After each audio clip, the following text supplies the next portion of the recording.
Buenas, buenas. Voy a compartir pantalla para iniciar la clase de hoy.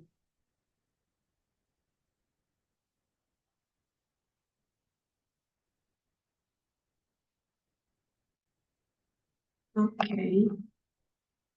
ok, muy bien. Bueno, bienvenidos a la cátedra de Museología y Museografía. Soy la profesora que van a tener durante este periodo. Me llamo Dayana Salazar. Les comento un poco de mí para que iniciemos todo lo que tiene que ver con el contenido. He estudiado varias profesiones que están conectadas con mi formación en la Biblioteca Nacional de Venezuela, donde me especialicé como conservador. Eso es un entrenamiento en nuestro país, pero es una especialización afuera, como conservador y restaurador de obras en papel antiguo. Recientemente finalicé una maestría en gestión de políticas culturales y completé los estudios en gestión de museos sacros impartidos por el ITER-UCAF, un programa que se diseñó que diseñamos varios de los profesores que les imparten clases a ustedes. Actualmente soy estudiante de Seguridad y Conservación del Patrimonio Cultural en la Universidad Católica del Ávila, en España, y estoy cursando un doctorado en Patrimonio Cultural en la ULAC. Hasta hace poco fui la gerente ejecutiva del Archivo Histórico Arquidiocesano de Caracas y gerente general del Museo Sacro de la Arquidiócesis de Caracas. Espero que la información que el contenido que vamos a manejar en esta cátedra sea positivo para ustedes, para lo que ustedes quieren alcanzar en el área del patrimonio cultural. Es muy importante saber cómo se gestionan los museos en vista de que los museos están compuestos por patrimonio. Vamos a iniciar el contenido programático. En esta primera clase vamos a ver cosas bastante sencillas, que es la museología, cómo se definen los museos, cómo se clasifican, funciones de los museos, evolución y tendencia de los museos, sobre todo después del COVID, que hubo un cambio en estas instituciones, y qué es el patrimonio cultural y por qué se llama bien cultural. ¿Qué importancia tiene el patrimonio desde la museología? La evaluación será a través de un formulario en línea que les voy a mandar.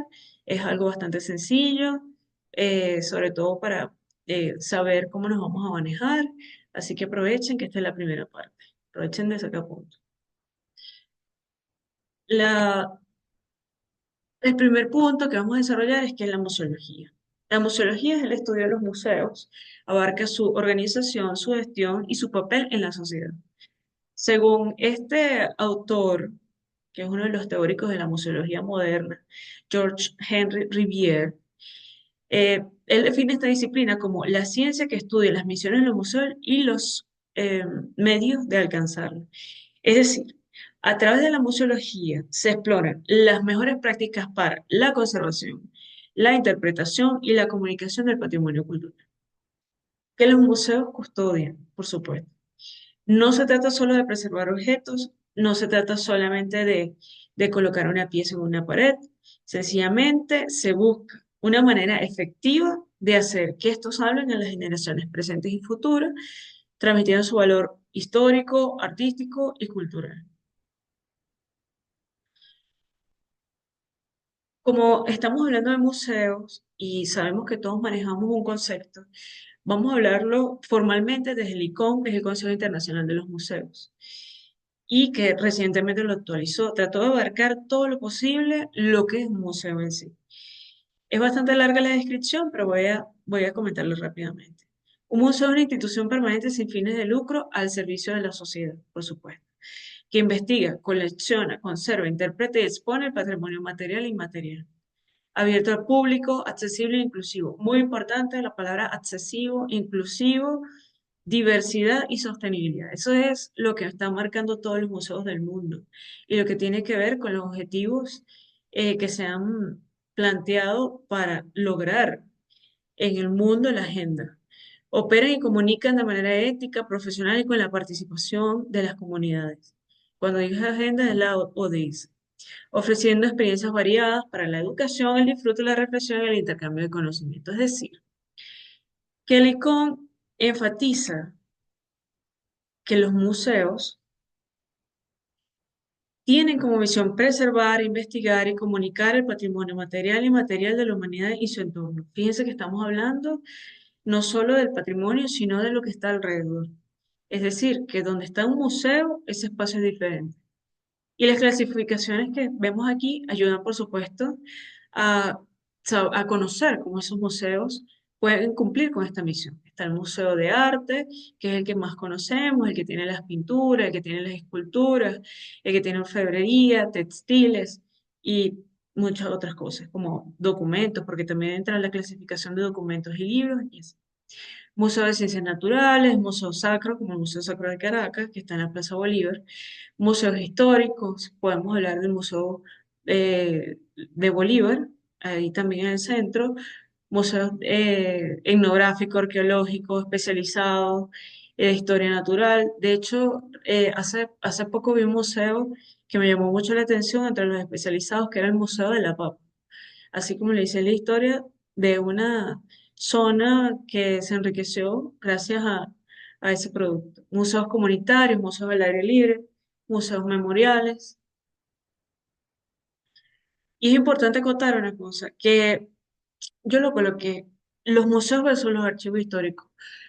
Hay teóricos que abarcan que los archivos históricos también son como los museos, y es que son instituciones que se dedican a la preservación del patrimonio cultural y que en la definición que les coloco aquí se establece que la función principal, una exhibe los objetos y la otra conserva y pone a disposición los objetos patrimoniales que tiene. Cuando yo estoy frente a un museo, cuando yo estoy en un museo, yo disfruto la obra, contemplo la obra. Cuando yo estoy en un archivo histórico, yo toco el patrimonio documental. No, no es como en el museo porque no lo puedo tocar, solo lo puedo observar. Entonces, ahí hay una diferencia, una línea delgada bastante pequeña. Sin embargo, hay casos que archivos y museos colaboran estrechamente y eso es lo que ocurre entre el Museo Sacro de Caracas y el Archivo Histórico. Es importante contar que el patrimonio documental es bastante especial. Por ejemplo, esto es una bula papal. Eh, Perdón, esto es una bula antigua, es de finales del siglo XVIII, muy interesante, que está en el archivo histórico. Estas son, bueno, coloco letras iluminadas del Papa Pío XIII y Benedicto XV para que ustedes puedan establecer los periodos. Fíjense lo hermoso que es lo de la letra iluminada, todo hecho a mano. Cuando entramos ya en el campo nuevamente de las funciones de los museos, tenemos que los museos tienen varias funciones esenciales que van más allá de la mera exhibición de los objetos y es la conservación, que es una de las funciones primordiales, pues se encargan de preservar los bienes culturales para las futuras generaciones. Siempre vamos a tratar la parte de conservación con esa palabra, futuras generaciones. Es decir, que yo trabajo mi presente, pero pensando en el futuro. La investigación también es crucial, ya que, bueno, los museos generan un nuevo conocimiento a través del estudio y el análisis de sus colecciones. Es importante que exista una investigación para poder transmitir eh, lo que queremos darle al público asistente a estas instituciones. Además, la educación es una función clave, mediante los cuales los museos comunican el valor del patrimonio cultural a la sociedad utilizando exposiciones, actividades interactivas y programas educativos.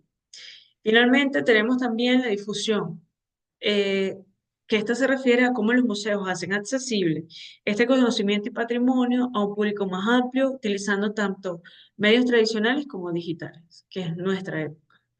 Si ampliamos las funciones generales, tenemos custodia, conservación, exposición, investigación, difusión, desarrollo local, reactivación del patrimonio, dinamización turística, dinamización cultural, protección adecuada al patrimonio y atracción al público. Y uno dice, y se hacen tantas cosas y más. Cuando tratamos la parte de la custodia, tenemos que hablar de responsabilidad. Los museos tienen la responsabilidad de guardar y proteger las colecciones y objetos, asegurando su integridad y preservación a largo plazo. Esto es obligatorio. Si una institución museística tiene los objetos eh, almacenados de manera inadecuada y estos tienen daños o serios deterioros, sencillamente el Instituto de Patrimonio Cultural Si, si le hacen el llamado, podría intervenir esa institución para poder corregir la situación que se está presentando. Es bastante delicado. Conservación. Esta función incluye el cuidado y mantenimiento de los objetos de la colección para prevenir su deterioro. Implica, por supuesto, la implementación de medidas preventivas, de medidas correctivas para conservar el patrimonio lo mejor posible. Vamos a buscar la forma de entender esto, aunque lo van a reforzar con la otra materia de conservación que ustedes van a ver. Cuando hablamos de medidas preventivas y correctivas, ¿qué trata esto? Eh, en mi experiencia, he tenido, bueno, los momentos donde uno va conociendo cómo se está tratando o se está trabajando la parte de conservación. Algunas veces se cree que si yo manipulo algo de manera inadecuada, existe alguna circunstancia, digo, no, pero eso va para restauración. Pues le comento que la restauración, la mejor restauración que es la que no se hace, porque sencillamente son recursos elevados, es una cantidad de tiempo enorme y tienes que tener el especialista para el patrimonio al que estás trabajando. No cualquiera puede hacer una restauración de una edificación, por ejemplo, un patrimonio edificado. Eso lo tiene que hacer un arquitecto especializado en ese tipo de edificio, y si es histórico, aún más. Yo puedo colocarle una capa de cemento, puedo colocarle pintura y se va a ver muy bien, pero la realidad es que esos edificios son complicados. Por dentro están pasando situaciones que se debieron tratar de manera diferente. Esto aplica para todo. La persona que lleva la restauración de documentos históricos también es una especialización muy diferente a los que tratan las obras gráficas, que también están sobre papel en los museos. Cuando hablamos de medidas preventivas, y eso tiene que ser el foco siempre en las instituciones museísticas, yo tengo que pensar en corregir las condiciones que no sean óptimas para yo no acelerar el daño que puede tener esa pieza por esas medidas que son inadecuadas. Estoy hablando de que si hay una iluminación incorrecta, si hay una humedad circundante, una humedad relativa que no es la correcta, porque yo siempre tengo que pensar en esos elementos, también como la temperatura, como si fuese la piel, como si fuésemos nosotros. Si, por ejemplo, yo meto la mano en el agua mucho tiempo, ¿qué ocurre? Me hincho. Si yo la expongo al sol mucho tiempo, ¿qué ocurre? Entonces se deshidrata. Y así pasa con los materiales que son higroscópicos como la madera, las pieles, lo que tiene que ver con papel. Entonces, yo tengo que saber textiles, yo tengo que saber mis tipos de materiales, tengo que conocer muy bien de qué es la obra, cómo lo hicieron, por eso la investigación es tan importante, conocer muy bien lo que yo tengo, lo que estoy resguardando para poder generar esas medidas preventivas, para conservar el patrimonio en su mejor estado posible. Tenemos las exposiciones eh, oh, las fotos, perdónenme. La custodia, este es el Vaticano, los museos vaticanos, imagínense la cantidad de obras que tiene el Museo Vaticano y si yo las tuviera que restaurar todas sería imposible.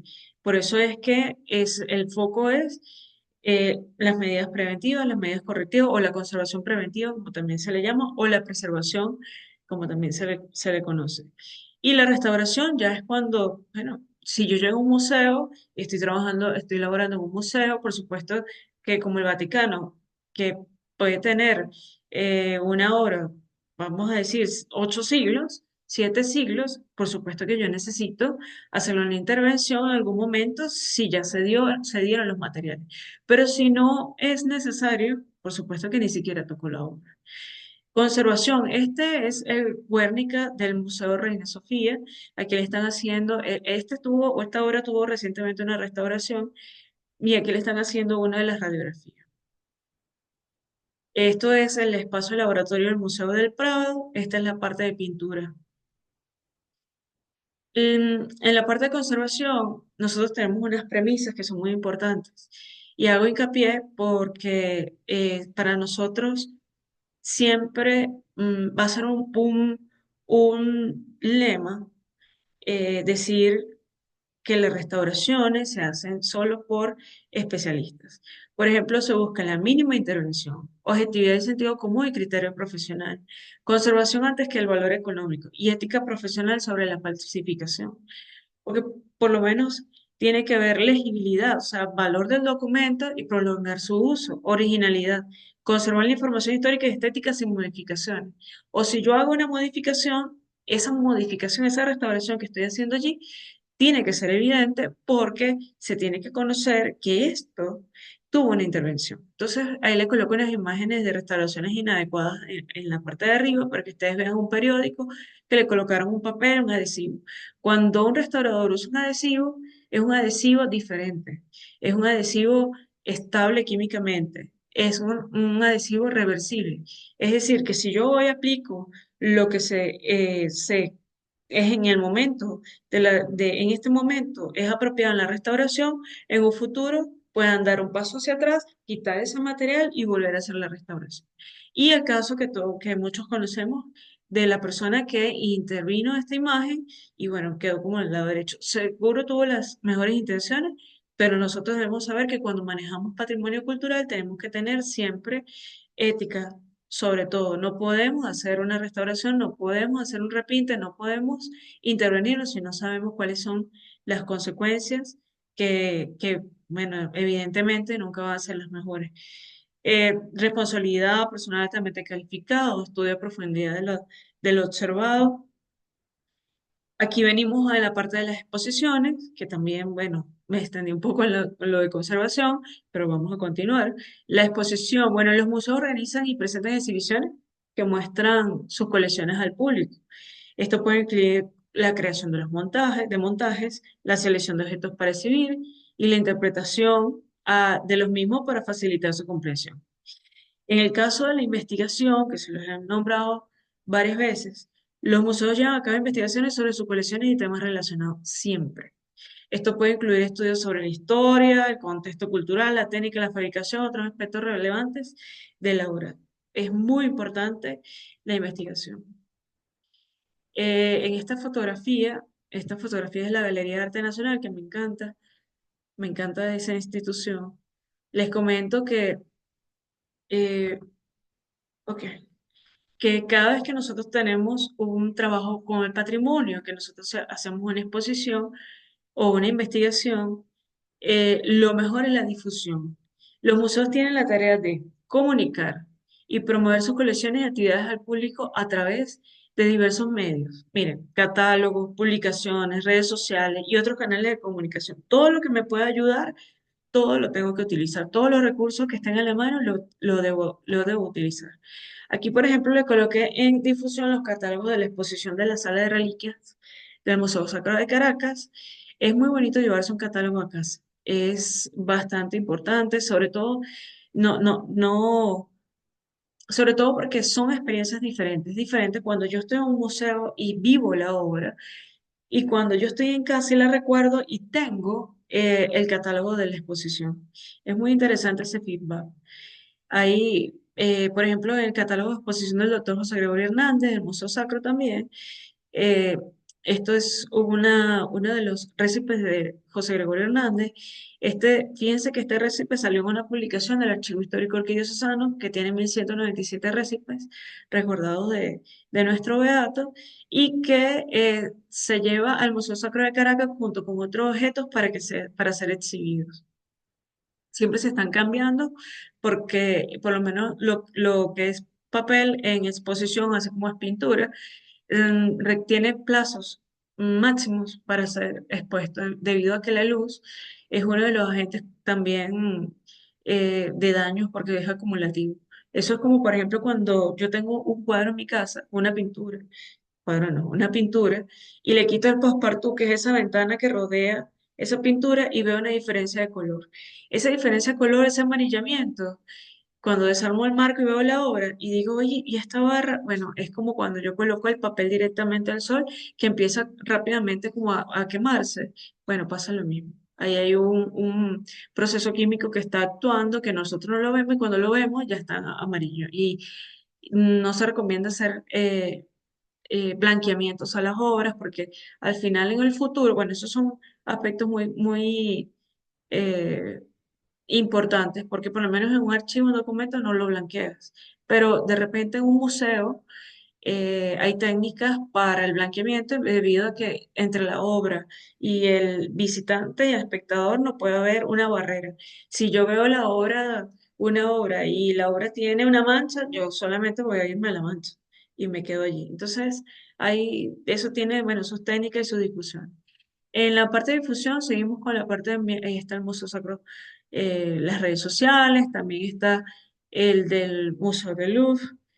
Esto es el Museo del Prado. El Museo del Prado, después de la pandemia, de hecho, ganó premios por su forma de difundir la información de las obras que tiene. Y aquí lo pueden ver. Esto es un capture que hice para que ustedes vieran, esto es YouTube, para que ustedes vieran cómo ellos van clasificando, organizando y publicando. Ya no hay una limitación, por lo menos en nuestros países, en nuestro país, que es bastante costoso sacar una publicación, pero están los medios y ahora podemos usar QR, ahora podemos usar PDF, podemos mandarlo a algún servicio de impresión que sea de un solo ejemplar. O sea, hay otras modalidades y eso es lo que tenemos que ver, que siempre que vayamos a publicar una obra, que vayamos a hacer un trabajo con una obra, siempre tenemos que tener una publicación, siempre tiene que tener un registro escrito, porque lo que no está escrito no existe. Aquí, ejemplos de publicaciones en los museos vaticanos, 100 obras imperdibles, un libro maravilloso, y Lux in Arcana también, al cual les coloco esa bula papal que tienen allí abajo, para que ustedes observen la belleza de un documento muy hermoso. Y arriba, donde dice Fundación de Museos Nacionales, es el libro de normas técnicas del museo. Es un libro que salió hace tiempo, pero es como la Biblia ya en Venezuela, sobre todo lo que tiene que ver con los museos. Se los estoy ajustando. Es obligatorio la revisión. Es bastante sencillo, bastante práctico, por lo menos para saber los contenidos de cómo se organizan los museos. Es bastante amplio.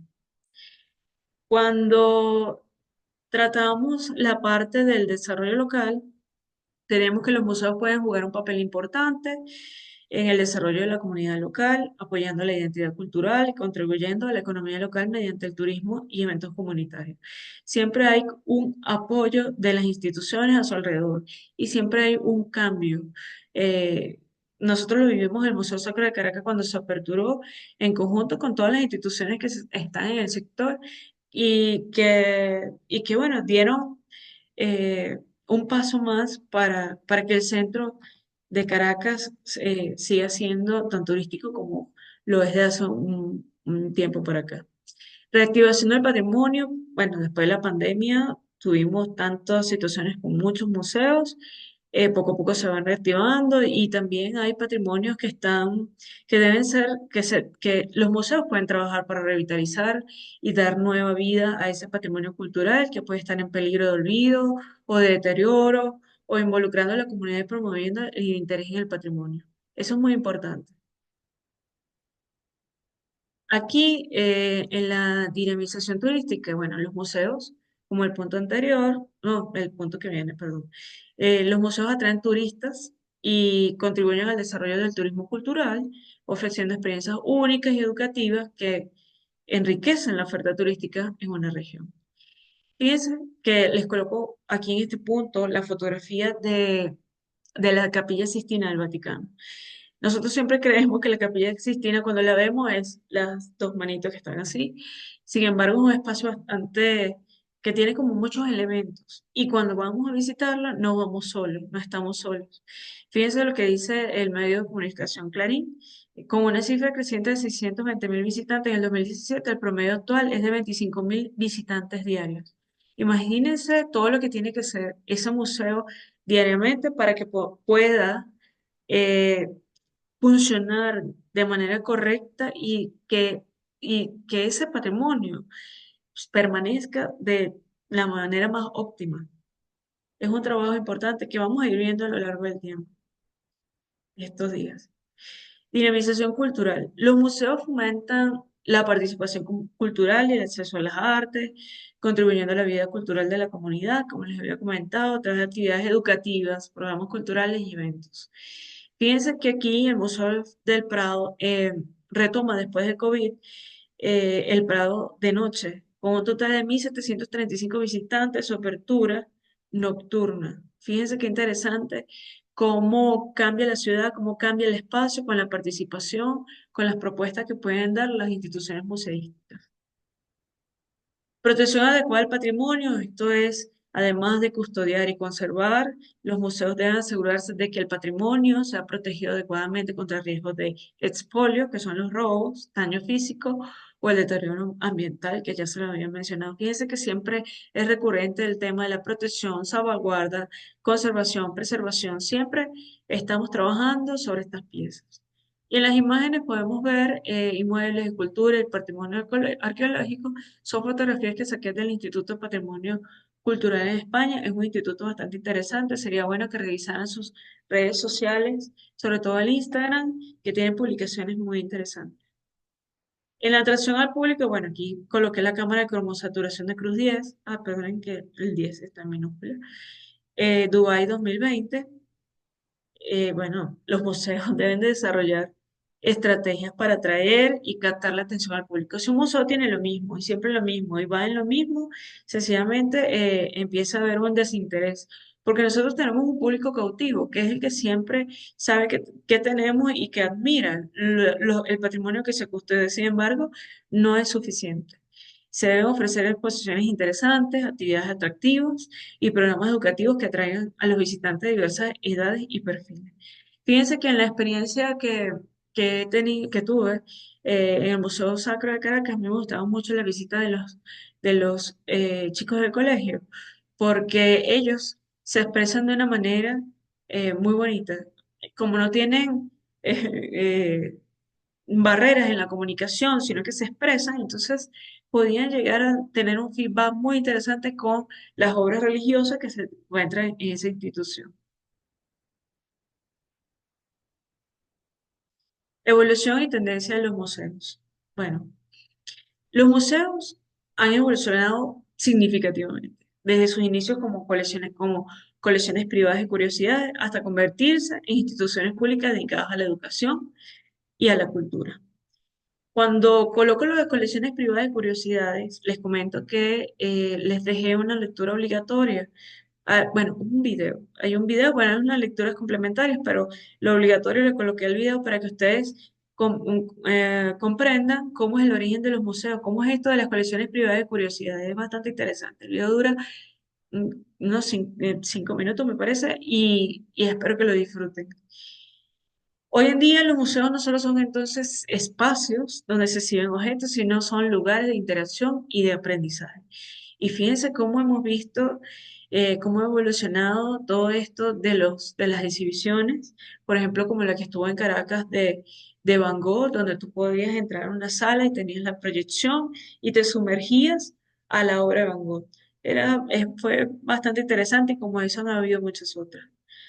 Las tendencias actuales en museología incluyen, por supuesto, un enfoque de inclusión y accesibilidad. Esto no se nos puede olvidar en ningún momento. Esto es una palabra que vamos a escuchar una y otra vez, porque debemos asegurar que todos los públicos, independientemente de sus capacidades, puedan disfrutar y aprender de las colecciones.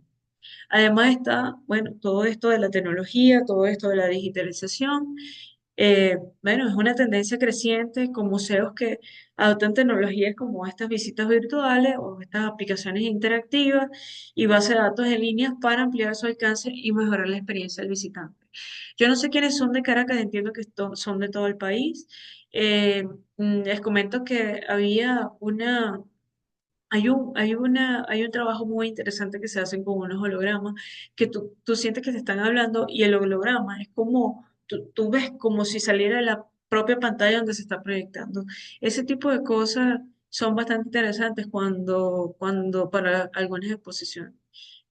Mm, en el caso de esta fotografía, ajá, en esto de la evolución de los museos, luego del COVID, todos los museos se tuvieron que ampliar, por lo menos los más grandes, por supuesto que tienen más presupuesto, más alcance, pero en el caso del Museo del Prado, fíjense que yo puedo ver una fotografía de alta definición de la obra. Yo estoy aquí y yo puedo ver una obra que está en España. Eso es interesante. Obviamente lo tenemos hace tiempo. Lo que ha cambiado son, lo que ha evolucionado es lo que nos da la tecnología. Yo puedo aumentar esta imagen de tal manera que puedo ver, oye, hasta la textura de la pintura. Eso es interesante. El Museo Reina Sofía, que para mí es uno de los preferidos en cuanto a estos trabajos ellos tienen este trabajo de Gigapixel.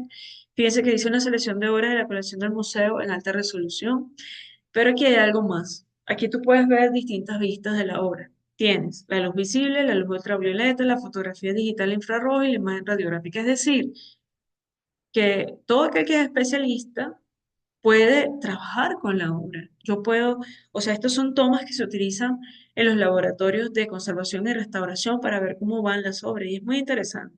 Comparación de las distintas aproximaciones y macrofotografía.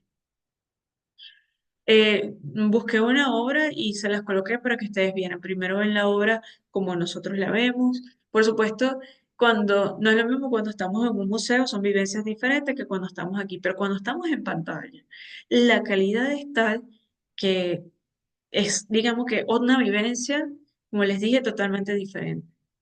Muy interesante. Y fíjense que al final de los cuadritos de abajo está también el reverso de la obra. O sea, yo puedo ver el marco de la obra.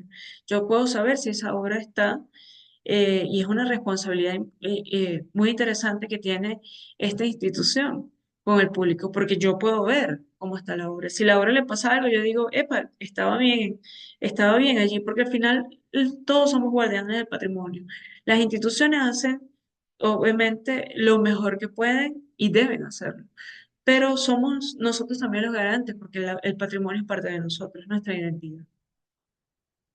Cuando trabajamos la parte de accesibilidad, yo les coloqué en los adjuntos un mapita muy sencillo que tiene en los museos vaticanos publicados, que es un PDF, donde tú puedes ver qué recorrido puedes hacer. Como la accesibilidad es tan importante y el museo tiene que, fíjense, cautivar para participar y habla de inclusión, imagínense cuando un museo te dice, un museo para disfrutar, ver, tocar, escuchar y oler.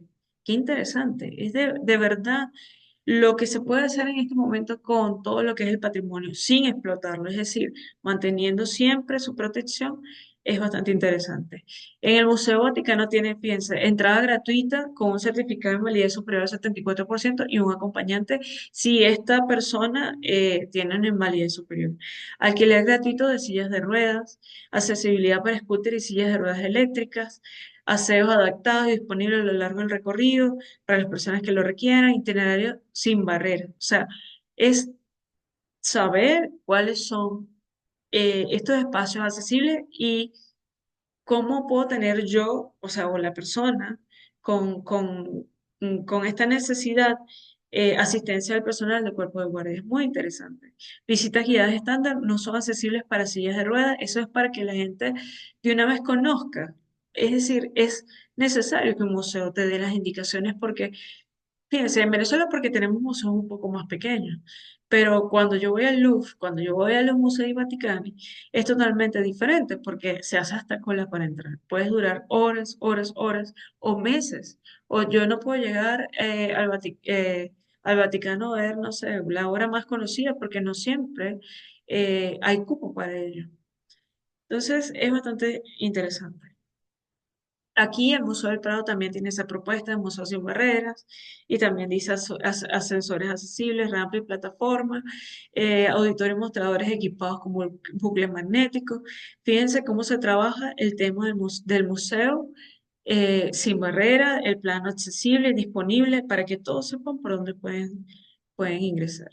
Estos son los museos vaticanos, esta parte de la página. Aquí puedes ver itinerarios de visitas en los museos, itinerarios sin barrera y fíjense audio guías y video guías, las tiendas y ese tipo de cosas.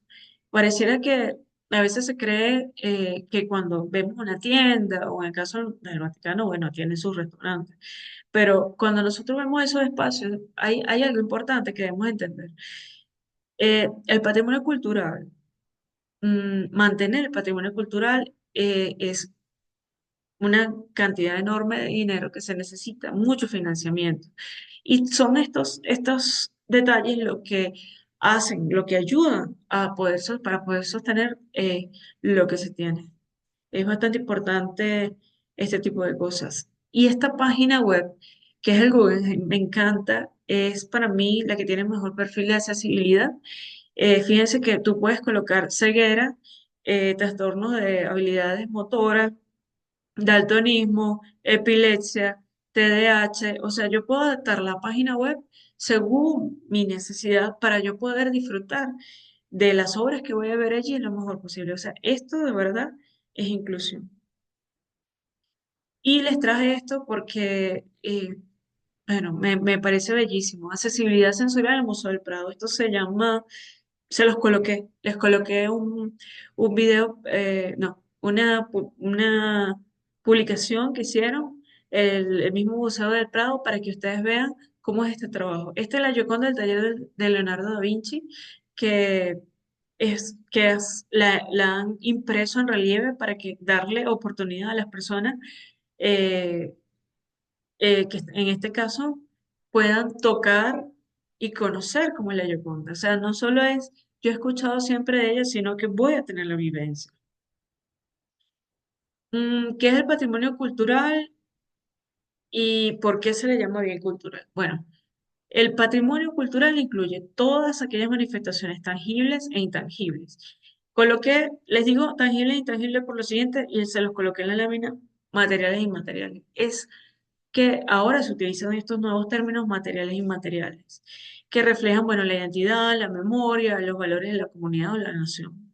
Esto abarca desde monumentos históricos y obras de arte hasta, como les coloqué ahí, tradiciones, música y saberes ancestrales. Se le llama bien cultural porque estos elementos poseen un valor significativo para la cultura de una sociedad representando su historia, su creatividad, sus logros. Son bienes que tienen un valor material, pero también tienen un valor simbólico, que es esencial que exista una continuidad y una transmisión de esta identidad a las futuras generaciones, como les dije, que siempre vamos a utilizar esos términos. Importancia del... Ah, perdón, aquí. Esto se lo coloqué desde el Instituto Latinoamericano de Museos porque ya lo deben haber visto en la materia de patrimonio, pero es cómo se clasifica. Es importante estar claro cómo se clasifica patrimonio cultural, natural, el mixto. Entonces eso es para que lo puedan revisar. En la web lo pueden ver.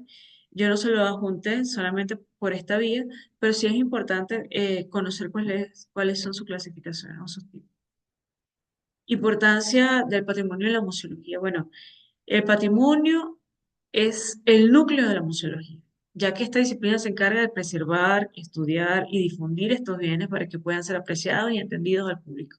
Fíjense, una y otra vez. La museología pone un fuerte énfasis en la conservación del patrimonio, entendiendo que sin estos bienes culturales, los museos perderían gran parte de su razón de ser. Además, la educación es un componente fundamental de la museología, utilizando el patrimonio cultural como recurso para enseñar sobre la historia, la identidad y la cultura. De hecho, este año, 2024, la ICOM estableció que fuese el año de la educación para nivelar y fomentar y complementar a los museos. Pero ese es su objetivo principal, la educación. Por ejemplo, el objetivo del Museo Sacro de Caracas es la evangelización a través del arte, pero también es la educación, por supuesto, que es la herramienta.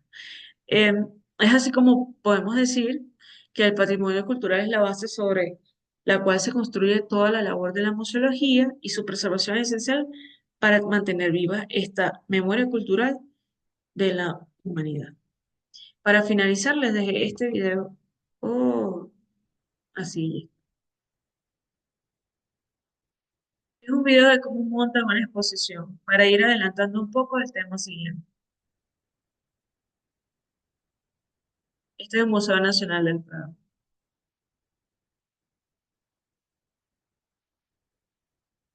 Están armando las vitrinas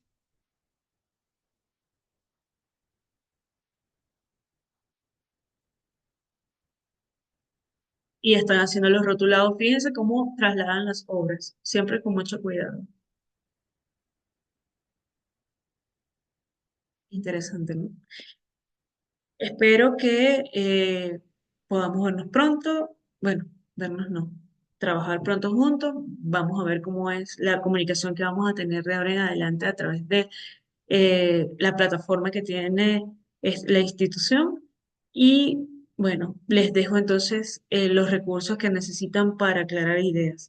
Fíjense que esto es bastante sencillo, es algo básico, me gustaría que fuese más amplio, pero bueno, el tiempo apremiará y haremos lo mejor posible con los contenidos que sean más importantes. Por favor, sigan las lecturas, sigan los videos. Ahí les dejé el discurso del Papa San Juan Pablo II para los artistas y el de Papa, perdonen, el de Papa Francisco, que es muy interesante porque, bueno, es lo que les dije, es evangelizar a través del arte y el arte es una forma de comunicar,